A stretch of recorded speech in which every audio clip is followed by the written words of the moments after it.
6 مانگی ماوە ئەو خولەی پەرلەمانی کوردستان کۆتایی بێت. کۆتایەتنی ئەو خولەی پەرلەمان لەو کاتەیە کە ساڵ و نیوێکە پەرلەمان پەخراوە. یەکێتی نیشتیمانی چەند پێشنیارێکی ئامادە کردووە تا لەگەڵ لایەنە سیاسیەکانی تر پێش کۆتایی هاتنی ئەو خولە پەرلەمانی کوردستان کارا بکەنەوە. سەرۆکی فراکسیۆنی یەکێتی لە پەرلەمانی کوردستان دەڵێت لە پێشنیارەکانمان هیچ لایەنێکمان پەراوێز نەخستووە و دەشمانەوێت پەرلەمان کارا بکەینەوە.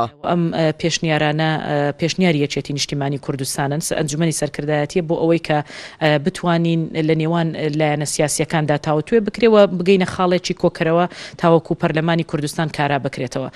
بەڵام بە دڵنیاییەوە کاراکردنەوەی پەرلەمانی کوردستان لەلایەن یەکێتی نیشتیمانی کوردستانەوە هەر پێشنیارێک ئامادە بکرێ بۆ پەراوێز خستنی هیچ لایەنێکی سیاسی نییە، بەڵکو بۆ ئەوەیە کە ئێمە بتوانین هەمومان بەیەکەوە ئەم دۆ خەت چاق بەسووی کە تێیداین تێیپەڕێنین. نەمانی پەرلەمان لە حاڵەتێکدا کە هەڵبژاردن لەوادەی خۆیدا ئەنجام نەدرێ، من پێم وایە کێشەیەکی زۆر گەورە دروست دەکات کە دەبێت هەموو هێزە سیاسیەکان هەڵوەستەی لەسەر بکەن. کارانەبوونەوەی پەرلەمانی کوردستان تا ئێستا بۆ ڕێک نەکەوتنی بزوتنەوەی گۆڕان و پارتی دیموکراتی کوردستان دەگەڕێتەوە. پارتی داوای گۆڕینی سەرۆکی پەرلەمانی کوردستان دەکات، بەڵام بزوتنەوەی گۆڕان ئەوە ڕەت دەکاتەوە. پەرلەمانتارێکی بزوتنەوەی گۆڕان دوا هەڵوێستی بزوتنەوەکەی لەسەر کاراکردنەوەی پەرلەمان دەخاتە ڕوو. بزوتنەوەی گۆڕان لە منی وەرگە بە هیچ جۆرە ناچێتە ژێرباری گۆڕانی جەنابی سەرۆکی پەرلەمان کە دکتۆر یوسفە بە کەسێکی تر.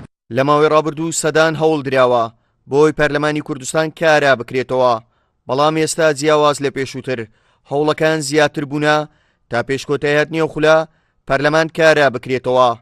بەڵام ئەو هەوڵانش هێندە ئاسان نین، چونکە مەرجەکانی گۆڕان و پارتی بۆ کاراکردنەوەی پەرلەمانی کوردستان تا ئێستاش وەخۆی ماون.